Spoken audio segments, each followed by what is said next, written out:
Musuh paling besar itu seringkali adalah diri sendiri. Melawan keinginan daging yang sangat besar, harus mereka lawan itu.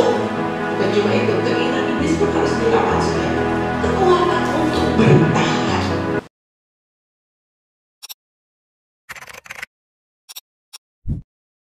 Pagi ini kita akan sama-sama belajar kebenaran firman Tuhan. Saya akan berbicara mengenai grow stronger.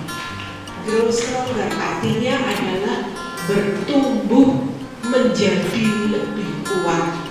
Bagaimana supaya anak Tuhan dari hari ke hari dia grow stronger, bertumbuh setiap hari untuk menjadi lebih kuat.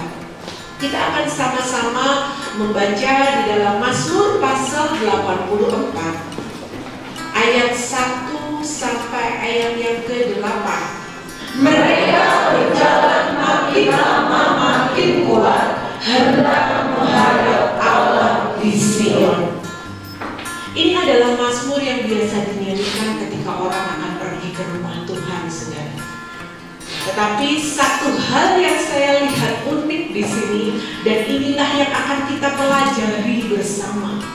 Bagaimana bisa dikatakan orang dalam ayatnya ke-8, mereka berjalan makin lama makin kuat. Emangnya bisa? Gitu ya. Karena kenyataannya, faktanya adalah orang itu kalau berjalan makin lama dia bukannya makin kuat, tapi makin loyo, capek toh. Orang itu ketika dia berjalan makin jauh perjalanan, makin berat perjalanan, dia bukan akan menjadi makin kuat, tetapi akan makin lemah, makin lelah, loyo, letri, capek saudara. Makin tua, makin lemah, makin lama, makin lemah. Tetapi saudara, sungguh saya tertarik kepada ayat ini. Kenapa? Karena penekanannya adalah makin lama makin kuat. Kalau ditampilkan terjemahan lama, ya, saya sudah menuliskan di situ terjemahan lama. Dikatakan demikianlah mereka itu berjalan juga. Dikatakan kuatnya makin bertambah-tambah. Kuatnya makin bertambah-tambah. Wow, makin lama makin kuat. Bukannya kekuatannya habis menurun, bukan. Kuatnya makin bertambah-tambah. Satu terjemahan yang saya sangat suka, saudara.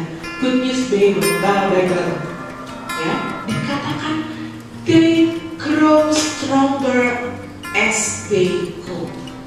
Mereka bertumbuh menjadi lebih kuat. Mereka menjadi lebih kuat setiap kali mereka melangkah, setiap kali mereka pergi, setiap kali mereka berangkat. Dikatakan mereka bertumbuh menjadi lebih kuat. Apa sih yang dimaksud kekuatan di sini? Saya mau katakan kekuatan di sini bukanlah kekuatan secara fisik. Karena secara fisik makin jauh pasti makin capek dong. Makin jauh orang akan makin lemah dong. Bukan. Kekuatan di sini bukan orang yang sekedar berani. Berani yang kelihatan di depan mata, wow keren, berani dia, kuat dia, bukan.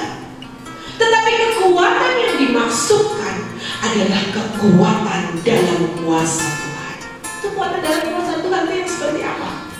Kekuatan secara rohani, kekuatan secara jiwani, kekuatan dari Roh Kudus yang memampukan mereka untuk melawan keinginan daging. Ingat saudara, banyak kata bijak mengatakan musuh paling besar itu seringkali adalah diri sendiri. Melawan keinginan daging yang sangat besar, harus mereka lawan itu. Bukan cuma itu, keinginan iblis pun harus dilawan, saudara. Kekuatan untuk bertahan. Nanti kita akan kembali ke sini ke Mazmur 84. Tetapi sekarang kita akan lihat dulu. Ada 3 saja yang saya catat, 3 aspek yang menunjukkan bahwa orang itu orang kuat. Ada 3 aspek yang akan menunjukkan membuat seseorang, oh ya memang dia kuat.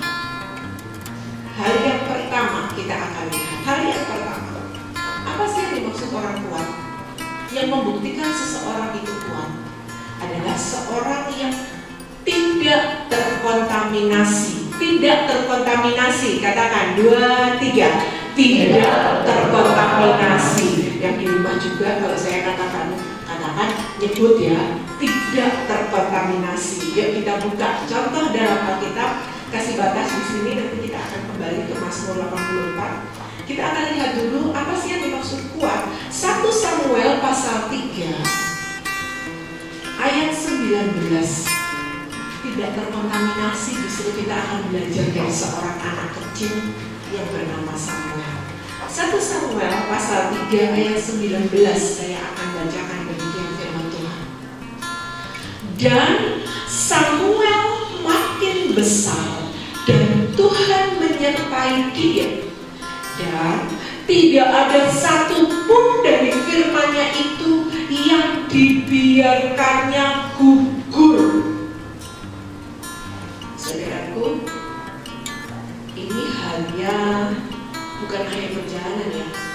Ini hanya ayat yang kita baca. Ini hanya rangkuman dari kisah kehidupan Samuel yang sejak kecil dia tinggal di bait Allah.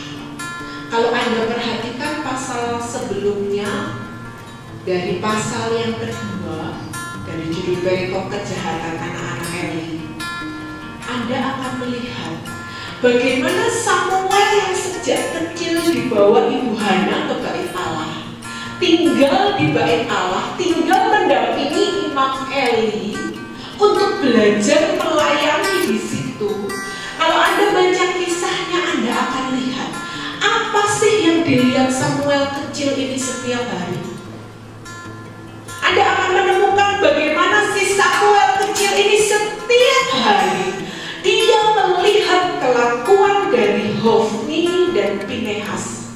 Siapa itu Hofni dan Pinehas? Hofni dan Pinehas ini adalah anak-anak Imam Eli. Mereka juga imam. Jadi Hofni dan Pinehas ini adalah imam juga.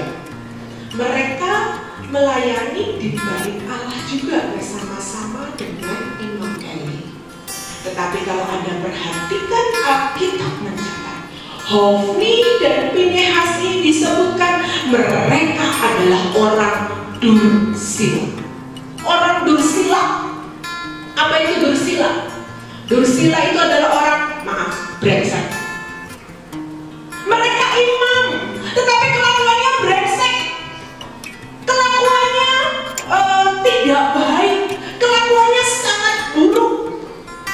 Kalau Anda melihat Alkitab mencatat dengan detail bagaimana mereka, Hofni dan Pinehas disebut orang dursila. Mereka tidak menghormati Tuhan.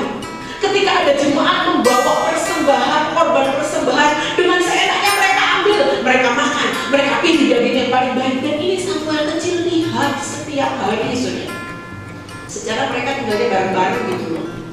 Anak kecil adalah seorang yang sangat mudah meniru. Sangat mudah meniru kelakuan orang lain. Samuel kecil setiap hari melihat kelakuan dursila daripada Hofni dan Pinehas. Bukan cuma itu, saudara. Dikatakan dalam Alkitab, Hofni dan Pinehas ini mereka melanggar hak para imam yang lain. Mereka bahkan mengancam imam lain. Kalau kamu halang-halangi saya lakukan kekerasan kepada kamu. Anda boleh baca.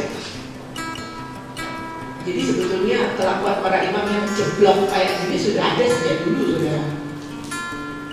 Sudah tercatat Hofni dan Pinehas imam melayani, tetapi mereka brengsek. Bukan cuma itu, mereka playboy, saudara. Mereka gonta-ganti perempuan yang melayani di depan pintu kemah pertemuan. Waduh, memang kalau saya mau bilang mereka ini laki-laki jahat kelas kakak. Dan parahnya Imam Eli dikatakan tidak mendidik mereka. Saya hanya menyelipkan orang tua. Anda harusnya bertanggung jawab untuk pendidikan anak-anak. Hofni dan Pinehas tidak dididik dengan tegas oleh Imam Eli. Dan inilah yang dilihat oleh Samuel kecil. Setiap hari dia melihat kelakuan tidak baik dari Hofni dan Pinehas. Tetapi satu hal yang saya berani katakan, Samuel kecil seorang yang kuat. Kenapa? Dia tidak terkontaminasi, dia tidak terpengaruh, dia tidak tercemar gara-gara kelakuan Hofni dan Pinehas yang dia lihat setiap hari. Enggak. Terpengaruh di sini, terkontaminasi di sini, itu bisa jadi membuat seorang akhirnya mundur dari pelayanan. Secara ini anak kecil gitu loh, bocah yang baru belajar pelayanan. Waktu yang dia lihat contoh yang buruk, bisa jadi dia akan bilang, ngapain aku belajar pelayanan? Imam yang di sini brengsek. Tapi Samuel kecil nggak terpengaruh, saudara. Terpengaruh di sini bisa jadi dia akan ikut-ikutan kelakuan Hofni dan Pinehas. Orang contohnya kayak gitu, enak kali hidupnya ya. Bisa mengikuti hawa nafsunya, mau makan, mau cari cewek, jadi enak betul hidupnya. Tetapi Samuel kecil tidak terpengaruh sama sekali dengan contoh yang dia lihat setiap hari. Pernahkah kita terpengaruh dengan situasi dan kondisi, akhirnya membuat iman kita makin lemah? Situasinya gini kok, ini tidak mengizinkan imanku bertumbuh kok. Atau terpengaruh dengan orang-orang di sekitar kita, dia aja yang melayani Tuhan kayak gitu kok kelakuannya. Kalau kita mau menjadi orang yang bertumbuh dari hari ke hari, orang yang kuat adalah orang yang tidak terkontaminasi, tidak terpengaruh. Keadaan, situasi, kondisimu kayak apa, bodo amat. Yang penting tujuan gua kepada Tuhan. Selesai. Tidak terkontaminasi.